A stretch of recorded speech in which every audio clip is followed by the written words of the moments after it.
you know, bats, and this is on a college campus. You know, I'm in college now.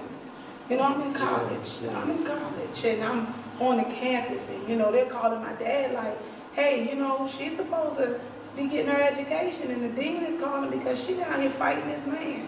I mean, 2, 3 o'clock in the morning, I'm fighting because I was angry inside, and you know, we had a baby in college, and that made it worse. And you know, because we did come from 2 different backgrounds, the acceptance of the child was, you know, kind of, for lack of a better word, shady. You know, we went through that, it's not my baby, and I'm like, you know, you lost your mind, you're the only one I've been with, you know, and then you're not accepting my child, and that did something in me because I felt like, you're not going to do that to my child when nobody accepted me. That's good. You know, so all of that spilled over into adulthood. And which, common. We do that.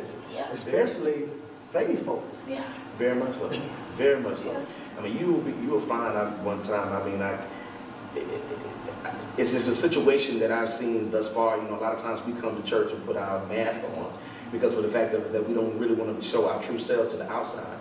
But then they also understand, if you read in the word, it basically states that, you know, man looks at the outer appearance. Right. But God looks at the sincerity of your heart, of exactly what your worship is actually all about. Right. And it really comes a point in time where we need to stop, you know, trying to put on facades for people and really be real about who we are and what we are. And then more importantly is that, you know, we as ministers and we as men and women of God, we need to make sure that we, you know, we see that in the spirit, because, you know, people are perishing in the pews. Yes, yeah, looking good, hurting. I remember my bishop telling me a long time ago, you know, we have that mask on, and we will put makeup on the mask. Yeah.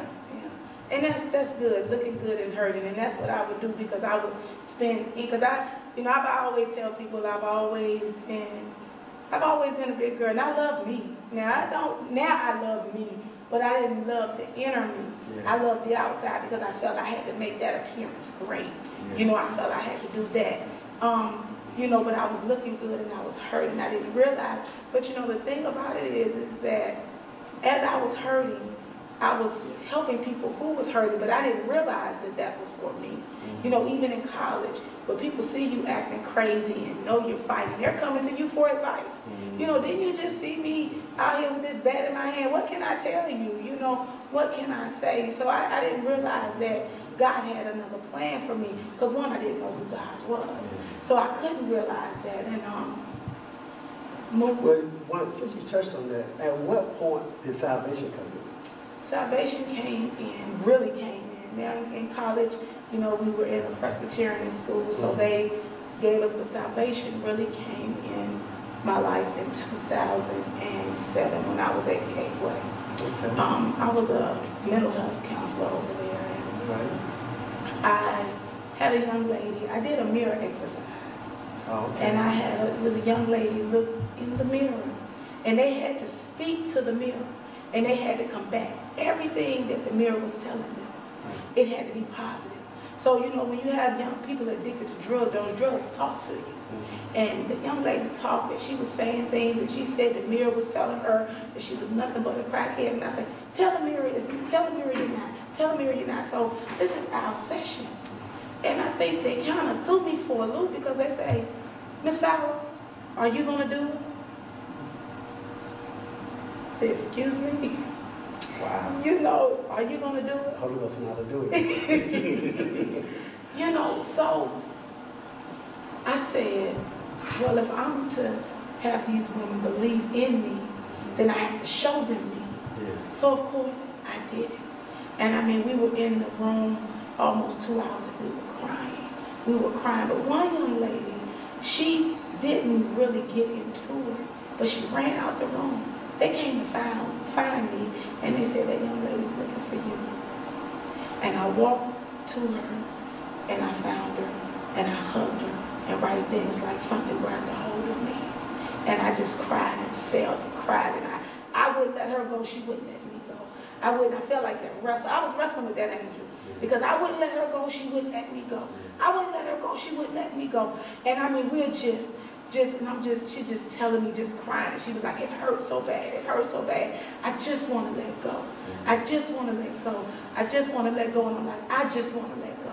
I just want to let go. I want to let go of all that pain. I want to let go of all that hurt. Yes. I want to be able to look in the mirror and see something and not see what they said. Yes. I want to know that I am more than what they said. Yes. Because they kept saying to me, you wasn't going to be anything. I was looking to be pregnant and have 4 kids. And mind you, I already had 1. Yes. I was looking pregnant to have 4. I was looking, here I am in the drug rehab place trying to provide services to these women, but my mind was telling me, and I used to go home and tell my husband, I don't know, I couldn't handle a relapse.